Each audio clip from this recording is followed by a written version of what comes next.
Hello friends, welcome to the GS foundation. आज है 18 फरवरी 2025 और 18 फरवरी 2025 के महत्वपूर्ण करंट अफेयर को यहाँ पर डिस्कस करेंगे विथ फुल एक्सप्लेनेशन। इसके साथ आपको मिलने वाला है स्टैटिक जीके, जो आपके किसी भी एग्जाम की दृष्टिकोण से महत्वपूर्ण रहने वाला है। तो फटाफट से इस सेशन को अपने दोस्तों के साथ शेयर कर दीजिएगा। और यदि आपको इस वीडियो का पीडीएफ चाहिए दोस्तों, तो लिंक डिस्क्रिप्शन में दे रखा है, आप वहां पर इसे डाउनलोड कर सकते हैं या फिर आप मेरा टेलीग्राम चैनल ज्वाइन कर सकते हैं। इसका भी लिंक डिस्क्रिप्शन में दे रखा है। चलिए शुरुआत करते हैं आज के सेशन की। देखिए, पहला सवाल जो आपकी स्क्रीन पर है, क्या कहता है, किस कंपनी ने भारत और अमेरिका के बीच समुद्र में 50,000 किलोमीटर केबल बिछाने की घोषणा की है? तो अभी मेटा कंपनी ने की है। मेटा ने प्रोजेक्ट वाटर वर्थ नामक एक महत्वाकांक्षी पहल शुरू की है, जिसके तहत 50,000 किलोमीटर लंबी अंडर सी केबल बिछाए जाएगी। इस परियोजना का उद्देश्य भारत और अमेरिका के बीच डिजिटल कनेक्टिविटी को मजबूत करना है, जिसमें तेज और विश्वसनीय इंटरनेट सेवाएं उपलब्ध कराई जा सकेगी। नेक्स्ट क्वेश्चन, अभी 8वां हिंद महासागर सम्मेलन 2029 का आयोजन कहाँ किया गया है? तो अभी ओमान में किया गया है। 8वां हिंद महासागर सम्मेलन 16 से 17 फरवरी 2025 को ओमान की राजधानी मस्कट में आयोजित किया गया है। इस वर्ष सम्मेलन का विषय क्या है? समुद्री साझेदारी के नए क्षितिज की यात्राएं। ओमान की यहां पर बात कर लिया जाए तो ओमान की राजधानी कहाँ है? मस्कट है, मुद्रा रियाल है, सुल्तान हैथम बिन तारिक अल सईद है और चांसलर फहद इब्न महमूद अल शायद है। नेक्स्ट क्वेश्चन, कुछ इवेंट और समिट को देख लेते हैं। ओलंपिक और पैरालंपिक कहाँ हुआ? पेरिस। ब्रिक्स सम्मेलन 2024 रशिया में हुआ। G7 का शिखर सम्मेलन 2024 इटली में हुआ। G20 2024 Brazil. T20 men's USA और वेस्ट इंडीज ने होस्ट किया। T20 women cricket 2024 UAE host किया। 7 International Solar Alliance 2024 India Delhi में हुआ। मिस वर्ल्ड 2024 इंडिया मुंबई में हुआ। मिस यूनिवर्स 2024 मैक्सिको में हुआ। कोप 29 2024 का हुआ बाकू अजरबैजान में। विश्व आर्थिक मंच की 55वीं वार्षिक बैठक दावोस स्विट्जरलैंड में हुआ। सागरमाथा संवाद काठमांडू में हुआ। नेक्स्ट क्वेश्चन, धर्म गार्जियन युद्धाभ्यास का आयोजन भारत और किस देश के बीच आयोजित किया जाएगा? तो जापान के बीच किया जाएगा। भारत और जापान सैन्य संयुक्त अभियान 25 फरवरी से माउंट फूजी में शुरू होगा। भारत और जापान के बीच संयुक्त सैन्य अभ्यास धर्म गार्जियन का 6ठा संस्करण 25 फरवरी से 9 मार्च तक जापान के माउंट फूजी में आयोजित किया जाएगा। इस अभ्यास का उद्देश्य क्या है? दोनों सेनाओं के बीच अंतर संचालन क्षमता को बढ़ाना है। युद्धाभ्यास क्या होता है दोस्तों? युद्धाभ्यास के लिए दो देशों के बीच सेनाओं के बीच में आपसी तालमेल को और सहयोग को बढ़ाने के लिए और विभिन्न तकनीक को साझा करने के लिए मित्र देशों के साथ आयोजित होता है, जिनमें उन दोनों देशों या जितने भी देश शामिल हो सेना की हिस्सा लेती है और एक साथ में असली युद्ध की तरह युद्धाभ्यास करती है। कुछ युद्धाभ्यास को देख लेते हैं। बोंगो सागर भारत और बांग्लादेश के बीच होता है। युद्धाभ्यास भारत और अमेरिका के बीच। इंद्र युद्धाभ्यास भारत और रूस के बीच। सूर्य किरण युद्धाभ्यास भारत और नेपाल के बीच। शक्ति भारत और फ्रांस। वरुण भारत और फ्रांस। गरुड़ भारत और फ्रांस। सिन्यू मैत्री भारत और जापान। धर्म गार्जियन भारत और जापान। वीर गार्जियन भारत और जापान। जीमैक्स युद्धाभ्यास भारत और जापान। मैत्री युद्धाभ्यास भारत और थाईलैंड के बीच होता है। नेक्स्ट क्वेश्चन, हाल ही में जैकब किपलिमो 57 मिनट से कम समय में हाफ मैराथन पूरी करने वाले किस देश के पहले धावक बने हैं? तो अब भी युगांडा के पहले धावक बन गए हैं। 24 साल के जैकब ने इस हाफ मैराथन में 26 मिनट और 42 सेकंड का समय निकालते हुए वर्ल्ड रिकॉर्ड बनाया है। उन्होंने इथियोपिया की योमिक कैजेलवा का रिकॉर्ड तोड़ दिया। योमिक ने 57 मिनट और 30 सेकंड का समय लेते हुए कीर्तिमान स्थापित किया था।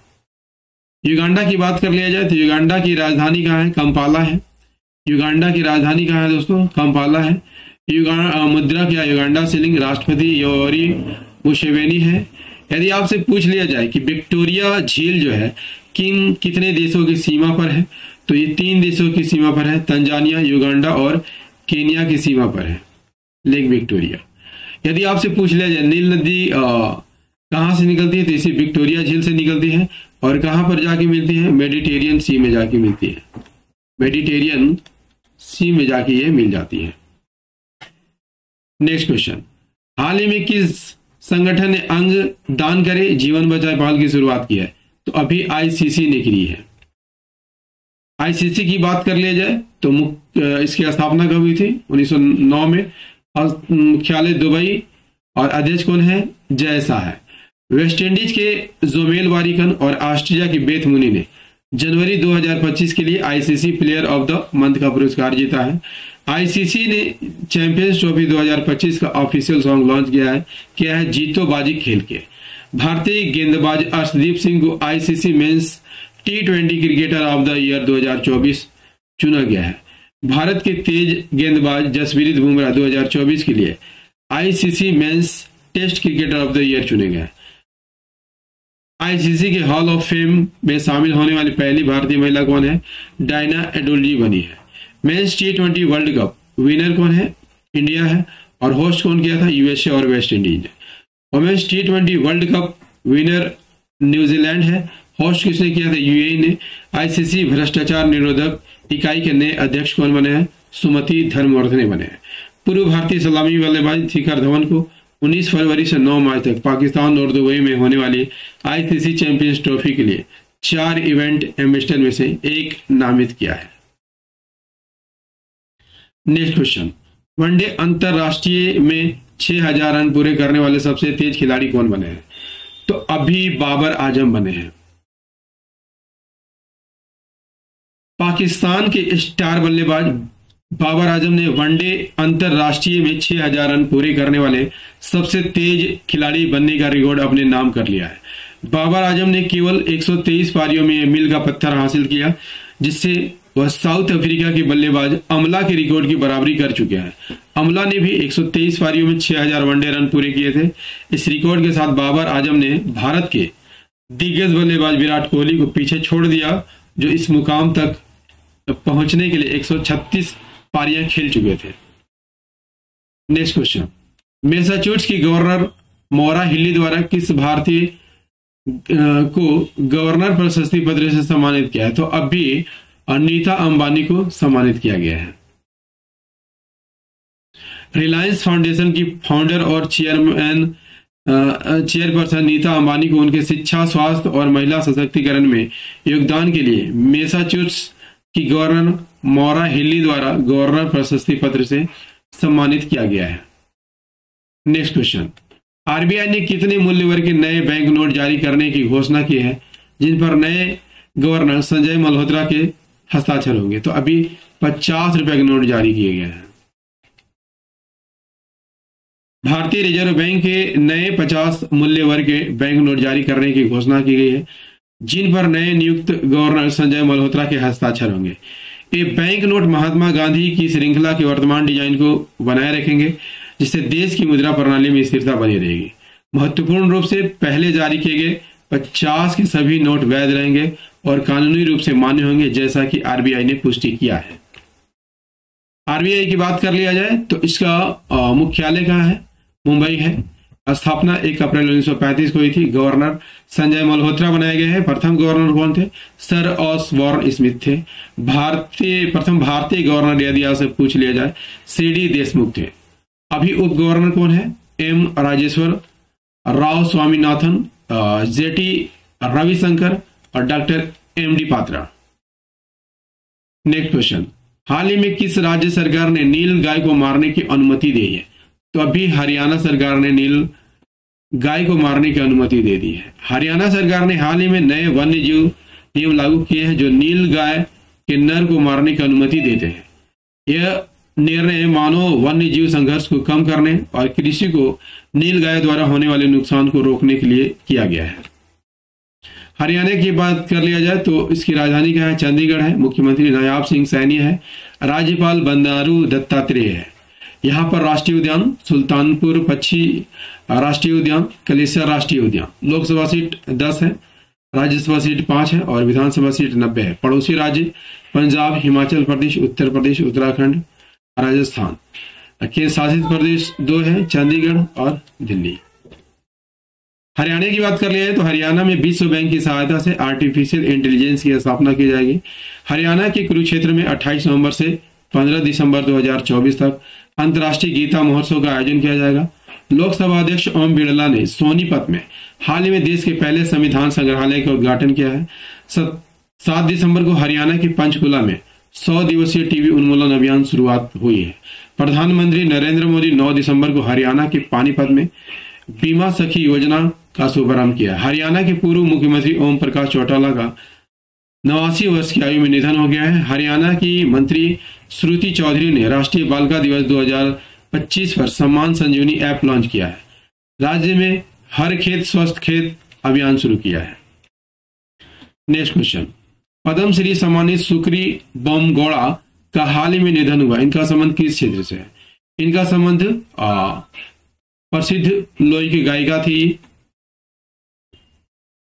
प्रसिद्ध लोक गायिका पद्म श्री सम्मानित सुक्री बोमगौड़ा, जिन्हें स्नेहपूर्वक सुक्रा जी कहा जाता था, 88 वर्ष की आयु में निधन हो गया। सुक्री बोमगौड़ा कर्नाटक के हलक्की वोकलिगा समुदाय की एक सम्मानित हस्ती थी, जिन्होंने लोक परंपराओं को अपने संगीत के माध्यम से संरक्षित करने में महत्वपूर्ण भूमिका अदा की थी। नेक्स्ट क्वेश्चन, पंचायत हस्तांतरण सूचकांक रिपोर्ट किस मंत्रालय द्वारा जारी किया गया है? तो अभी कृषि मंत्रालय, पंचायती राज मंत्रालय द्वारा जारी किया गया है।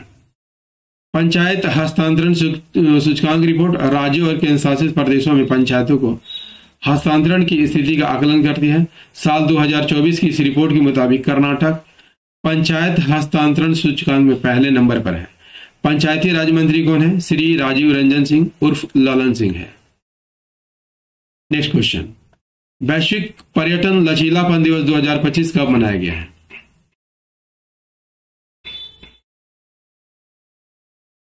सही आंसर हो जाएगा ऑप्शन डी, 17 फरवरी को।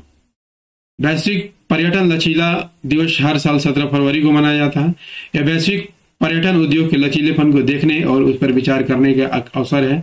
संयुक्त राष्ट्र महासभा ने 17 फरवरी 2023 को संयुक्त राष्ट्र वैश्विक पर्यटन लचीला दिवस की मनाने की स्थापना की थी। पर्यटन लचीलापन शब्द का उपयोग किसी पर्यटन स्थल के संकट का सामना करने और उससे उबरने की क्षमता का वर्णन करने के लिए किया जाता है। और फरवरी 2024 में 2027 को महासभा द्वारा सतत और लचीला पर्यटन का अंतर्राष्ट्रीय वर्ष घोषित किया है। दोस्तों 18 फरवरी 2025 का ये करंट अफेयर का सेशन आपको कैसा लगा? उम्मीद करता हूँ अच्छा लगा होगा। दोस्तों यदि सेशन पसंद आया हो तो एक लाइक कर दीजिएगा, अपने दोस्तों के साथ इसे शेयर कीजिएगा और यदि आप भी इस चैनल पर नए हैं तो चैनल को जरूर सब्सक्राइब कर लीजिएगा, बेल आइकन को प्रेस कर लीजिएगा। मिलते हैं अगले सेशन में, तब तक लिए जय हिंद, धन्यवाद।